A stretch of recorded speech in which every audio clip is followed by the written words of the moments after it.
Back with us on your SportsMax Zone, the SportsMax Zone, right here on the home of champions. And just to remind you before we get into it, that next week we'll have the big Saudi Cup valued at $20 million, the richest prize ever in the history of horse racing. That race and race card will be live right here on SportsMax, your home of champions. The SportsMax Zone will begin its build-up early in the week, perhaps as early as Monday. Well, yes, as early as Monday, we'll be looking at the Saudi Cup, and you should set your timetable to view that one on the home of champions. See, another good reason for you to download the SportsMax app from the Google Play Store or the App Store. Cricket is what we'll start with, though, because we're hours away from the start of the second test of the four-match series between hosts India and England in Chennai.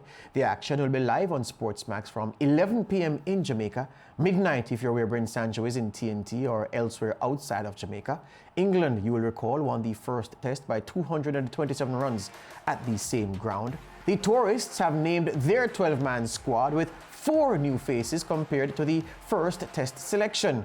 We already know 10 of the England 11, with the only decision being whether they will add Ollie Stone or Chris Wokes as the replacement for the injured Jofra Archer, who has a bum right elbow. Moeen Ali, Stuart Broad and Ben Foakes will all get a game, replacing Dom Best, James Anderson and Joss Butler. Now, the England skipper Joe Root has had cause to defend his team's rotation policy. You know, when you look at that squad of players, there might not be a lot of game time in there, but what there is freshness of mind, freshness of body, and a huge amount of excitement about playing. And I think that can count for a lot, especially in these conditions. That freshness can be really important to come into the game, attack your spell for 3-4 overs, have a real impact on things, and come out of the attack again. So I think that can really work in our favour going into this match. And you look at the way that we've picked the 12. We've got 2 ways we can go. We can have a similar balanced team to the last test match with that extra bit of pace, someone like Ollie Stone, or we can have someone like Wokesy come into the fray and really capitalise on that reverse swing and control and trying to build pressure that way. So we'll make those decisions off the back of today, having a bit more information from looking at the wicket again a day out. And either way, I think we look like we've got a very strong squad for this wicket. Meanwhile, the India skipper, vice captain, Ajinkya Rahane, says the team will get a boost from the presence of about 10,000 fans who were lucky enough to snap a ticket to the game. We have to forget what happened in the first test match and focus on this, play good cricket. And we know these conditions really well, so I think we have to put our best foot forward tomorrow and play as a team. We are really excited that there will be people during this test match and from here on. So we are really excited about it. We know how much it means a lot for us to get that support from our crowd, and obviously people will come here and enjoy our cricket. Ajinkya Rahane looks as if he just woke up Brent Sancho. Joining us to preview the match is our English-based correspondent, David Brooke. David, welcome to the chat. Well, I haven't just woken up. I've got to concentrate on waking up extremely early tomorrow morning. There you go. I guess the first place to start, let's start with the Indians, David, because we're going to have time to talk about England. But let's start with the Indians. And what we didn't see in the clip that we chose to play was what was the bit of that interview where Ajinkya Rahane got quite spiky with his interrogators, which is unlike him. They're asking him about the captaincy. They're asking him about his own form. And here's the irony, David. There are so many people, so many armchair commentators who say, well, the first test proves that Kohli should not be the captain because Australia's proved that Rahane should be the captain. And yet Rahane, apart from his century in that test to draw the Indians level in Australia, is woefully short of runs. What do you make of it all? I think it's, the Indian media are having a bit of fun, aren't they? And they can see that both players are very sensitive to this. Kohli's post-match conference, he was very sensitive when they said, will you pick Rahane for the next match? Of course I will. So they're going out of their way not to upset the other one. And it really is quite a bit of a soap opera, isn't it? I mean, you've got a situation where, the vice captain short of runs. He did so well when he took over from Kohli. Kohli's on a run of 4 defeats in a row as captain. So everyone's on a knife edge. There's a lot of nerves and tension in the India camp. Based on how this India team have trended over the last, say, 4 years, David, is the kind of pressure they're under likely to see them go into the test, make mistakes in the test, be weighed down by the pressure, or will this kind of pressure force this India team to produce their best?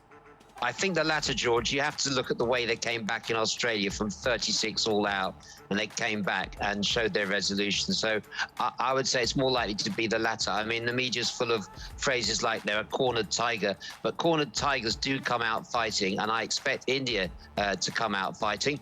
But, you know, it all makes for a very, very interesting situation where India face the prospect of going 2 down at home.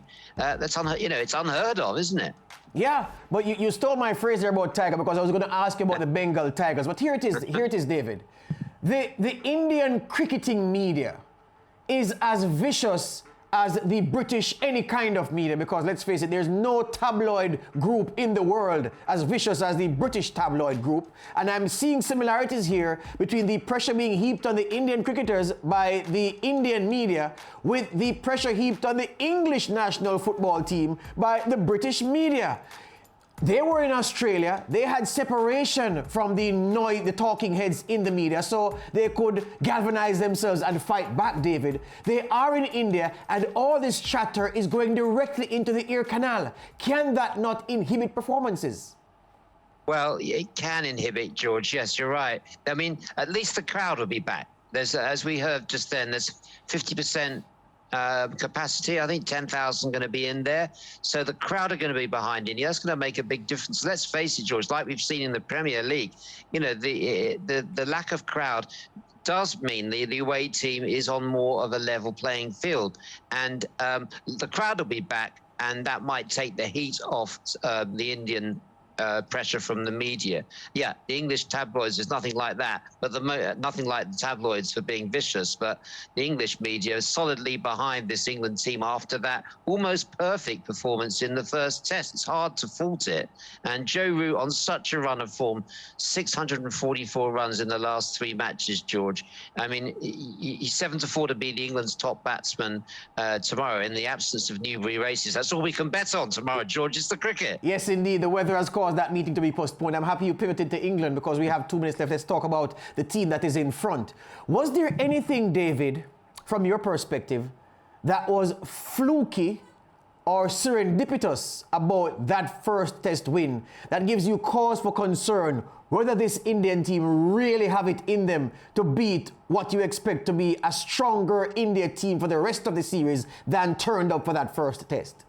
Well, there was nothing wrong with that performance, but making 4 changes since that performance is the issue, George. I mean, and including Jimmy Anderson. I'm not sure whether this, you know, rotation policy has been taken too far. You know, given that Jofra Archer's out injured and they had to make a change there, surely you could put Broad and Anderson together. Are they destined never to play in the same test team again? We know that Stuart Broad, he'll be like a cornered tiger when he comes out after missing a game. If you remember, he missed the first test in the Caribbean that time and came back and made a match-winning performance. He missed the first test in England against West Indies. He missed the first test here. So he'll have a point to prove. Stuart Broad, but missing Jimmy Anderson after that over, and he's just got into some rhythm, does seem odd, and I'm sure India will be happy that Jimmy Anderson's out. The other 2 changes, you know, with Moeen Ali, that's fair enough because Don Best was probably a bit too erratic for most people's liking.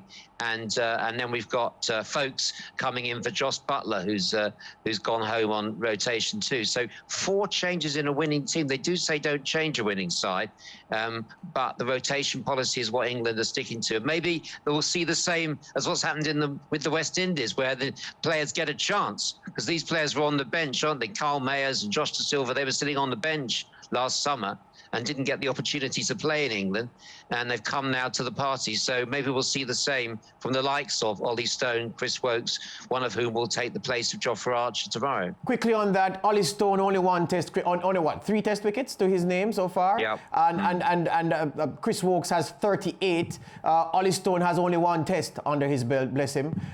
Which do you go with? Do you go with the bowling all-rounder or do you go elsewhere?